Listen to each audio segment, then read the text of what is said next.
Adipun. Perkenalkan, nama saya Nadila Hani Veronica dari kelas 4A dengan NPM 1913041007, mata kuliah Media Pembelajaran Bahasa Indonesia.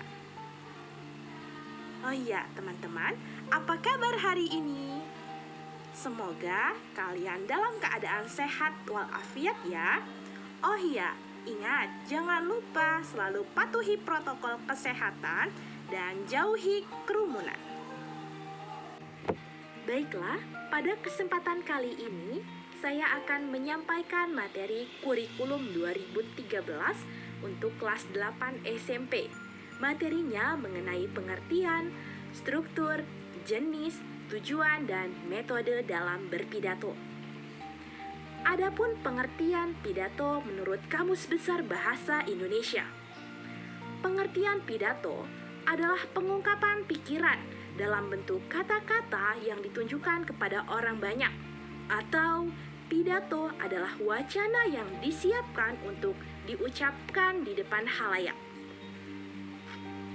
Materi yang selanjutnya ialah struktur pidato. Struktur pidato terdiri dari 4 macam. Yang pertama ialah judul. Pada bagian judul harus menggugah rasa ingin tahu pendengar. Yang kedua ialah pembukaan. Pada bagian pembukaan berisi salam pembuka, salam penghormatan, dan juga ucapan syukur. Yang ketiga ialah isi. Pada bagian isi ialah berisi materi yang akan disampaikan atau dipaparkan oleh pembicara. Dan yang keempat ialah penutup. Pada bagian penutup berisikan kesimpulan dan harapan yang akan disampaikan oleh pembicara, serta terdiri dari ulasan yang mengesankan untuk pendengar. Pembahasan yang selanjutnya ialah jenis-jenis pidato. Jenis-jenis pidato terbagi menjadi 6 bagian. Yang pertama ialah jenis pidato pembukaan. Jenis pidato pembukaan ialah pidato singkat yang disampaikan oleh pembawa acara. Selanjutnya yang kedua ialah jenis pidato pengarahan.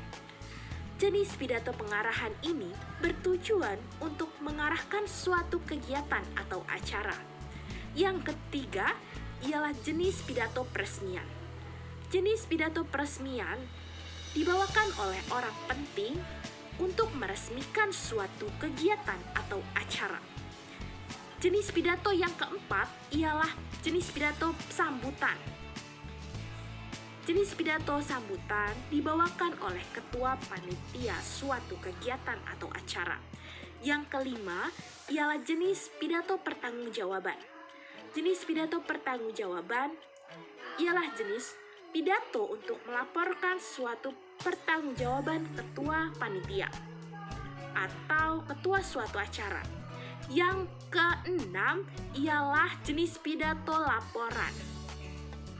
Pada jenis pidato laporan ini disampaikan oleh ketua panitia untuk melaporkan suatu kegiatan tertentu. Pembahasan yang selanjutnya ialah mengenai tujuan berpidato.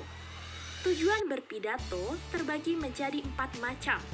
Yang pertama ialah sebagai pemahaman. Pemahaman untuk memberikan informasi penting kepada orang banyak.